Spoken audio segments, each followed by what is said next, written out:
اعوذ باللہ من الشیطان اللعین الرجیم بسم اللہ الرحمن الرحیم قال رسول اللہ صلی اللہ علیہ وآلہ وسلم یا علی حبک تقوی و ایمان و بغضک کفر و نفاق۔ رسول کے آفاقی الفاظ ہیں، اے علی تمہاری محبت تقوی ہے اور ایمان ہے، اور تمہاری دشمنی کفر ہے اور نفاق ہے۔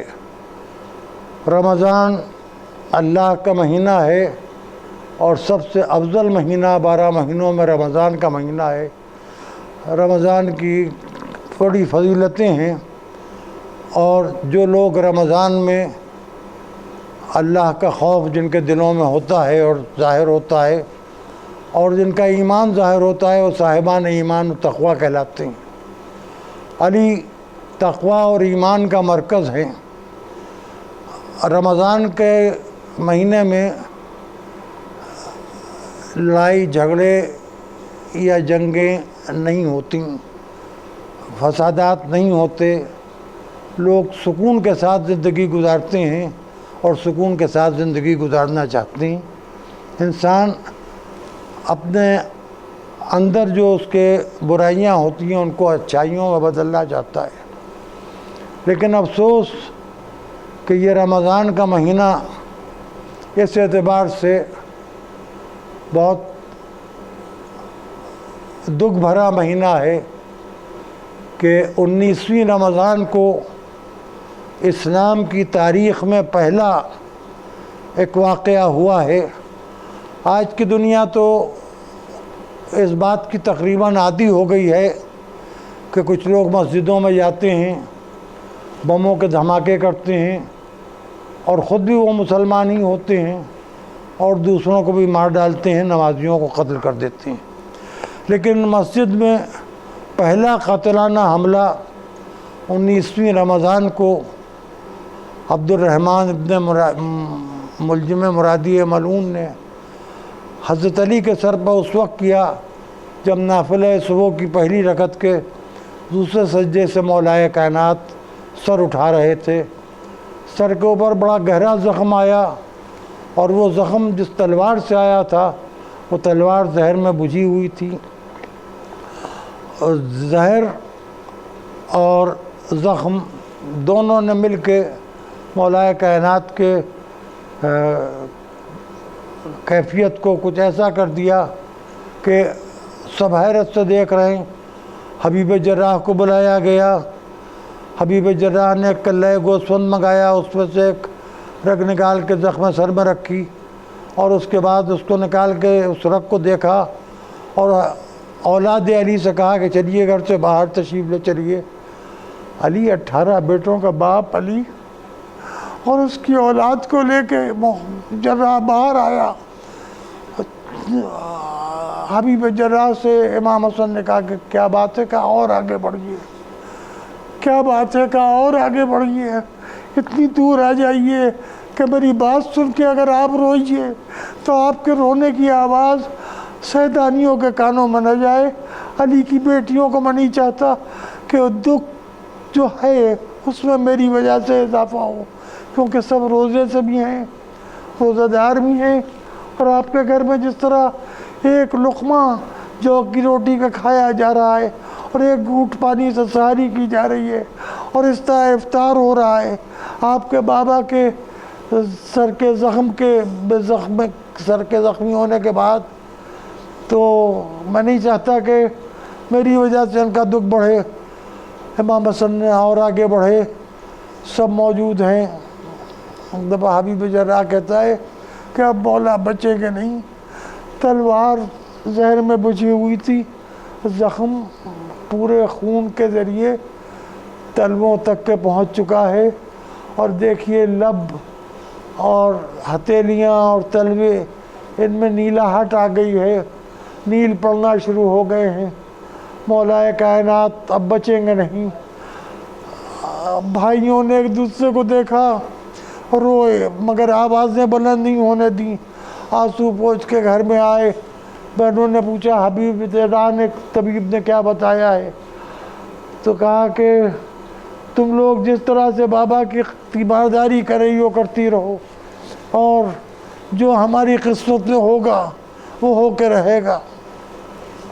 وقت گزرتا گیا، 20ویں رمضان کی رات آتے آتے مولا کائنات کا یہ عالم ہے کہ کبھی آنکھیں کھولتے ہیں، کبھی آنکھیں بند کرتے ہیں، کبھی آسمان کی طرف دیکھتے ہیں، کبھی اپنی اولاد کی طرف دیکھتے ہیں، کبھی اس ننھے سے چراغ کی طرف دیکھتے ہیں جو چھوٹے سے حجرے میں ایک طاق میں روشن ہے، اور پھر آنکھیں بند کر لیتے ہیں۔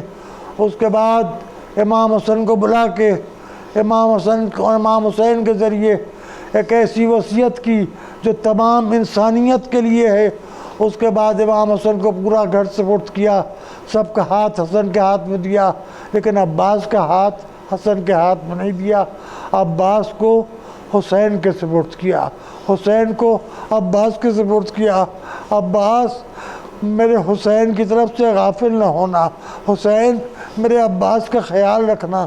ان دونوں بھائیوں کو ایک دوسرے سے ملا کے اس کے بعد مولا کائنات نے کہا اب سب حجرے سے باہر چلے جائیں، میری بیٹی زینب کو بھیج دو، یہ آخری وقت ہے مولا کائنات کا، میری بیٹی زینب کو بھیج دو۔ جناب زینب آئیں اور سب باہر چلے گئے۔ کہا بیٹی بیٹھ جا، اپنے قریب بٹھایا، کہا اور قریب آ، بیٹی اور قریب آئی، کہا بیٹی بازوؤں سے کپڑا ہٹا لے۔ کہا بابا کیا بات ہے؟ کہا زیادہ سوال نہ کر، اب وقت بہت کم رہ گیا ہے میری زینب، جلدی بازوؤں سے کپڑا ہٹا لے میری بیٹی۔ جناب زینب نے بازوؤں سے کپڑا ہٹایا، مولا کائنات نے کہا بازو آگے لا، میں تیرے بازوؤں کو چومنا چاہتا ہوں۔ علی نے اپنی بیٹی کے دونوں بازوؤں کو بوسہ دیا اور بوسہ دے کے رونے لگے۔ کہا بابا کیا بات ہے؟ کہا زینب وعدہ کرو کہ بد دعا نہیں کرو گی، تو میں تم کو بتا دوں کہ کیوں میں نے تمہارے بازو چومے۔ کہا بابا میں آپ سے وعدہ کرتی ہوں بد دعا نہیں کروں گی، چاہے جتنا سخت وقت گزر جائے کسی کو بد دعا نہیں دوں گی۔ کہا زینب تو سن لو، میں نے تمہارے بازو اس لیے چومے کہ ایک روز وہ آئے گا کہ جب میرے بعد تمہارے بازوؤں میں رسی باندھی جائے گی اور تمہیں اس کوفے میں ایسے اونٹ پلایا جائے گا جس پر ہماری نہیں ہوگی، تمہارے سر پر چادر نہیں ہوگی، تمہارا چہرہ تمہارے بالوں سے چھپا ہوا ہوگا۔ اے زینب وہ وقت آئے گا۔ کہا بابا آپ کہہ رہے ہیں وہ وقت آئے گا، لیکن یہ بتا دیجئے بابا کہ میں کسی کو بد دعا نہ دوں، لیکن بابا آپ کو آواز تو دے سکتی ہوں۔ کہا ہاں پورا واقعہ آپ کے سامنے ہے۔ وہ وقت آیا 61 ہجری میں کہ جب قافلہ اسیر ہو کے باب کوفہ پر پہنچا ہے اور کوفے کے دروازے پر قافلے کو روکا گیا، کہا گیا شہر کوفہ سجایا جا رہا ہے، چوراہوں کی بازاروں کی آئینہ بندی کی جا رہی ہے، کیونکہ قیدی لائے جا رہے ہیں، اور وہ لوگ لائے جا رہے ہیں جنہوں نے یزید کی مخالفت کی تھی اور ان کے خاندان کے افراد اسیر ہو کے آ رہے ہیں۔ ایک مرتبہ جناب زینب کی نظر پڑی اور جناب زینب نے دیکھا کہ کوفے کے دروازے پر 2 کٹے ہوئے سر ہیں، ایک جناب مسلم ابن عقیل سفیر حسین کا سر، دوسرا حسین کا سر۔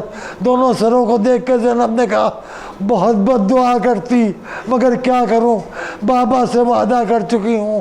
اس کے بعد زینب اسی اسیری کی حالت میں جب کوفے میں دربار ابن زیاد میں پہنچی اور حسین کا کٹا ہوا سر ابن زیاد کے سامنے تشت طلا میں رکھا ہوا تھا، زینب نے بھائی کے سر کو دیکھا اور اسی اسیری کے عالم میں نجف کا رخ کیا، السلام علیکہ یا ابتا، اے میرے بابا آپ پر میرا سلام ہو۔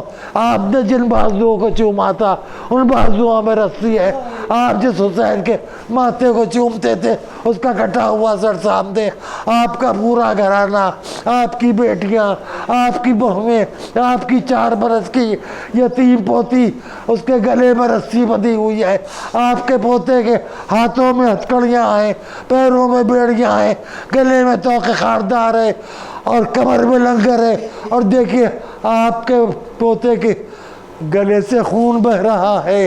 اے بابا آپ کی پوتی کے بالیاں چھین لی گئیں، لبوں سے کانوں کی اتنا خون بہا کہ خون شانوں کے اوپر جم گیا ہے. یہ بچی خون آلود ہے. اسی خون کو یاد کر کے ہم خونی ماتم کرتے ہیں. ہائے حسین، ہائے علی، ہائے سیدہ، ہائے زینب، ہائے وہ بھرا گھر کہ جو کوفے میں 2 بار لٹا.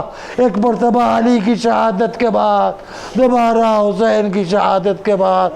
سلام ان پر کہ جنہوں نے صبر کیا، بد دعا نہ دی. سلام ان پر جو قید ہوئے مگر بد دعا نہ کی. سلام ان پر جنہوں نے اللہ کی راہ میں اپنی جانیں قربان کر دیں، ہماری نجات کے لیے بنا دیے. السلام علیکم ورحمۃ اللہ وبرکاتہ. السلام علیکہ یا امیر المومنین، السلام علیکہ یا سید الوصیین، السلام علیکہ یا ابا الائمۃ المعصومین، یا علی مولا حیدر، مولا یا علی مولا حیدر.